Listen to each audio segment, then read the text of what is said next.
Hello mga idol! Cooking! Cooking tips. Part 2 ito mga idol kasi naputol yung video kanina sa ating beef apritada. O ito na. Yung part 1 to kanina kasi naputol. Ito na.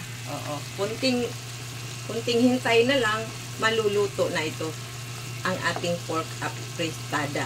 Recap mga idol, ang ginawa natin ito ay naggisa tayo ng bawang at sibuyas at saka nilagyan na din ng kunting luya.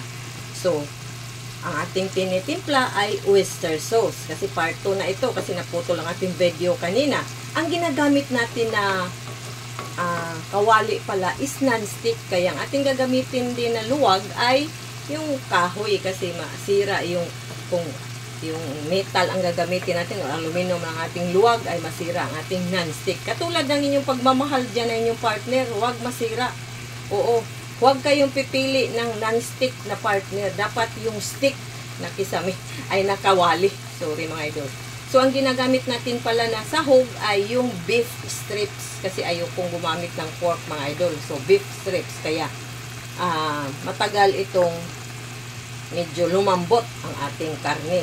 Pero ngayon, kunti na lang taod ay maluto na ito. Katulad ng ating pagmamahal. Sabi ng mama ko noon, Erlinda, dapat matuto kang magluto kasi iwan ka ng asawa kung hindi ka marunong magluto. Pero huwag kayo maniwala doon mga idol. Kung talagang iiwan nila tayo, ay iiwan yan kahit hindi tayo marunong magluto. Dahil lahat naman tayo mga babae marunong magluto. Oo. Kanya-kanya lang diskarte sa pagluto. For example, hindi ako mahilig magluto ng spaghetti.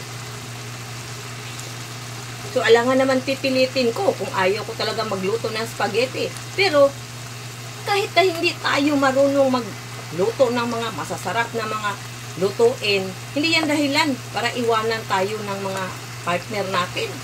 Oo, kasi marunong tayo maghanap buhay. Oo. Bakit? Yung mga marurunong na magluto, ay marurunong ba din silang maghanap buhay? Maghintay din naman sila sa mga bigay-bigay ng kanilang asawa. So, hindi tayo mabahala kung hindi tayo masyadong masarap magluto. Anyway, yung pagsarap magluto ay depende na lang sa atin. Kung hindi naman sila sarap magmahal, bakit naman natin lutuan ng masarap? O, di ba mga idol? Joke lang. O, ito ang pang-final mga idol. Kasi sa lahat naman ng mga bagay na ginawa natin, meron tayong final. Ito ang ating bombay at saka bell pepper. Ito ang pang-final bago ito haunin. At syempre, tinitikman natin, medyo maparat-parat na siya, maalat, lagyan natin ng pineapple tidbits. Kasi yung pineapple tidbits mga idol, sila yung mag-neutralize sa ating timpla. Kasi matamis siya. Kung wala namang pineapple tidbits, ay depende na lang sa inyo kung lagyan ninyo ng brown sugar or basta pampa-neutral sa alat na timpla natin. O, diba? Ayan. Medyo maalat pa din siya ng konti, pero okay na yun. Lagyan natin ng black pepper powder. Ito ang maanghang. Katulad ng inyong pagmamahal, minsan may maanghang na part ng ating pagmamahalan. O, katulad ng mag-away-away dyan. So, yan. So, sa pagluluto, katulad lang din yan ng pagmamahal. May maalat, may matamis, at may maanghang. Depende lang yan kung kaya mong i-adjust. Oo.